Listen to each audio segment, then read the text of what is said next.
Artists Geist and Patricia Leighton are two well-established artists that have produced many compelling works around the world, and at many times together. Geist studied at Arizona State University and hails from New York. He has been working as an artist for over 40 years. Patricia Leighton studied at Edinburgh College of Art, well known in the community for her unmistakable land art and environmental pieces for over 25 years. The pair have been commissioned all over the world and continue to work together on large scale environmental projects. In August of 2017, the duo unveiled their latest creation in Calgary, Alberta, the Bowfort Towers. Meant to stand as the gateway to Calgary and celebrate the geological history of the area, the project did not go quite according to plan. The large scale project was met with immediate abhorrence from the public of Calgary and, quite frankly, all of Canada. Above all, the piece was detested by the Indigenous peoples of the area, proclaiming it was brimming with appropriation and misrepresentation. The Beaufort Towers in 2017 sparked so much controversy that the whole project was never completed. What's more, the piece led to the suspension of Calgary Art Program altogether for 3 years.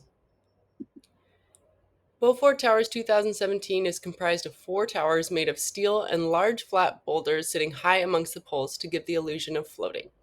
The steel is manufactured at Metal Fab in Calgary, and the rocks are sourced from a nearby quarry and are the sole inspirations for the work. The rocks are impressive as they hold secrets to the land many may not know about. They are full of oceanic fossils that would have occurred during the Triassic and Pleistocene period.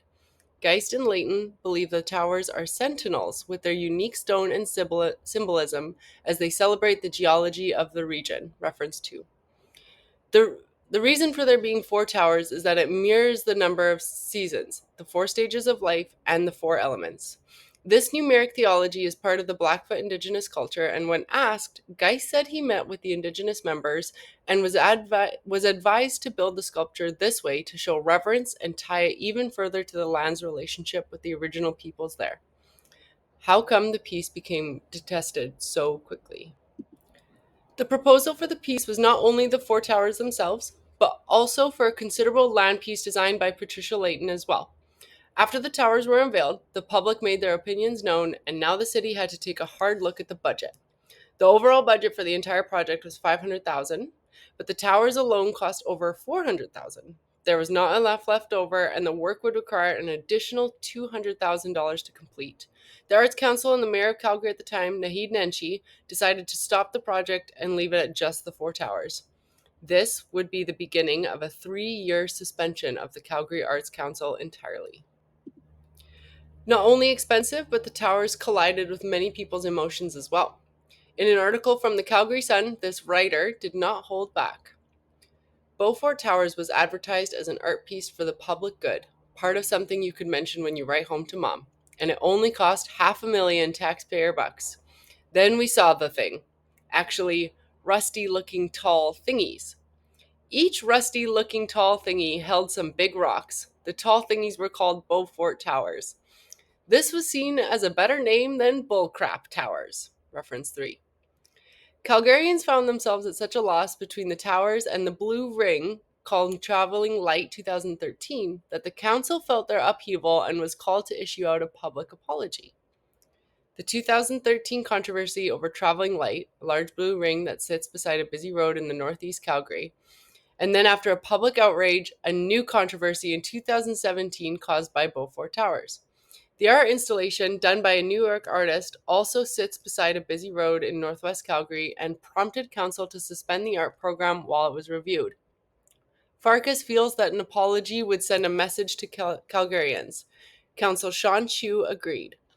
In order to right the wrongs, first of all, we have to admit that we were wrong. Reference 4. However, the mayor of Calgary at the time said an apology would be meaningless, that symbols and gestures matter, but not in this case. Reference 5. An apology never came. The price tag that accompanied the piece was only part of the problem. It also stepped on the traditional and sacred culture of the Blackfoot Indigenous peoples, and as if that is not enough, Geist denies any knowledge that this may be problematic. The Bowfort Towers 2017 artist Geist said he consulted with Blackfoot leaders and that since he incorporated their numeric beliefs of 4 being a spiritual and powerful number, he has created a respectful balance within his work. However, there were many disagreements on this as well. In an article from CBC News, we read, artists from the 3 Blackfoot nations of Siksika, Piikani, and Kainai in Alberta sent a collective letter to the City of Calgary's public art program about its controversial Bowfort Towers art installation last Thursday. The group is requesting a detailed account of the process and reasoning behind the supporting this particular work. The Bowfort Towers were designed by New York-based artist Geist, who said his work benefited from conversations he had with members of the Blackfoot community, and its 4 towers align with the First Nations cultural symbolism. Blackfoot artists are calling the use of their culture, in this case, theft. Reference 6. Alongside this information, we also read that many people felt the towers closely resembled that of their traditional blood burial scaffolds. From Kevin Littlelight, a spokesman for the Tsuut'ina Nation, I would like the City of Calgary to take it down. And if they have commitments to the artist, maybe get the artist to really work with Blackfoot artists and do a rebirth and really get some Indigenous artists from the area to make major changes on it, said Littlelight. Reference 7. From Blackfoot filmmaker Ellie Maya Tailfeathers proclaims, the piece evokes the dead, says Tailfeathers. Our people aren't dead. Our ceremonies aren't dead. Our culture, our language, our ceremonies are very much alive to celebrate. Tailfeather said that the first time she saw the structure, it made her sick to her stomach. She felt so angry and sad. Reference 8. In other news articles from the Calgary Art Council is criticized for not having any Indigenous members sitting on it. In a letter from the Calgary Arts Department, they state, in 2017, we conducted a research project to determine the demographic profile of the arts sector in Calgary, the only Canadian city that has done so. The results confirm that there are gaps between the arts sector's demographic profile and Calgary's. Reference 9. Geist consulted with Treaty 7 members very late in the design process, and the result is not enough voices were heard in the conceptualization of the work, leaving the installation a black stain on the history of Calgary's public art.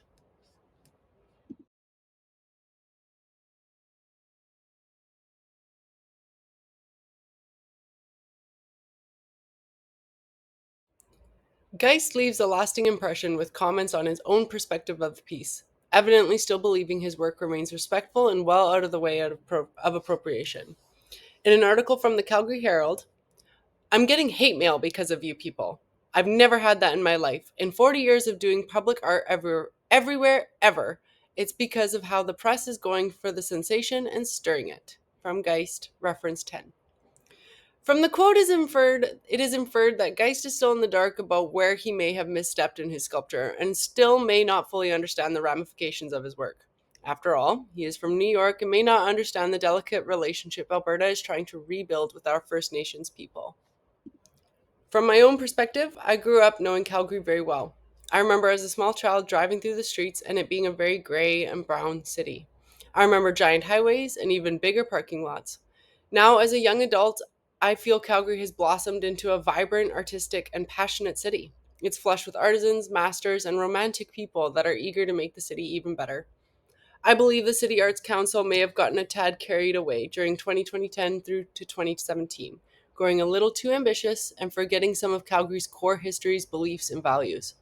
I think Calgary made the smart choice suspending the council for 3 years, and now it has been outsourced to a council not part of the city for a more diverse approach, very similar to Edmonton Arts Council. I think this is an intelligent idea, and I'm excited to see what a more artistically inclusive Calgary looks like. Thank you. Hope you enjoyed.